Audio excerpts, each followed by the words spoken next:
আমি জানি রমজান মাসের শেষ 10 দিনে বেজোড় রাতের মধ্যে শবে কদর রাত, কিন্তু সৌদি আরবে একদিন আগে শবে কদর পালিত হয়, আমাদের বাংলাদেশে একদিন পরে শবে কদর পালিত হয়।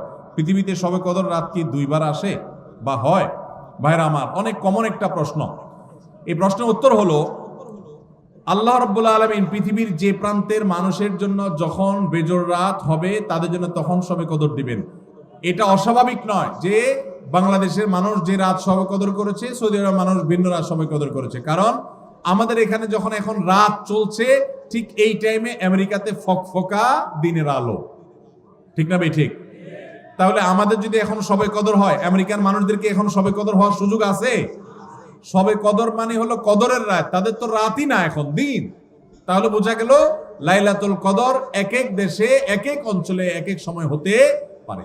এখন আপনি প্রশ্ন করতে পারেন যে এক এক এলাকায় যদি এক এক সময় রাত হয়, লাইলাতুল কদর হয়, তো আল্লাহ তো লাইলাতুল কদরে দুনিয়ার আসমানে নেমে আসেন, তো এক এক অঞ্চলে এক এক সময় হলে আল্লাহ কখন কোথায় থাকেন? এর উত্তর হলো, আমরা মানুষ এক জায়গায় উপস্থিত হলে আরেক জায়গায় উপস্থিত থাকি না। আল্লাহকে আমরা আমাদের মতো বিবেচনা করি। আল্লাহ রাব্বুল আলামিন তিনি সবকিছু করতে পারেন। একই সময় কোথাও তিনি উপস্থিত, আবার কোথাও অনুপস্থিত।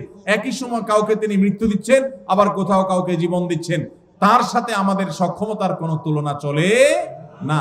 তার জন্য কোনো অসম্ভব বলতে কোনো কিছুই নাই।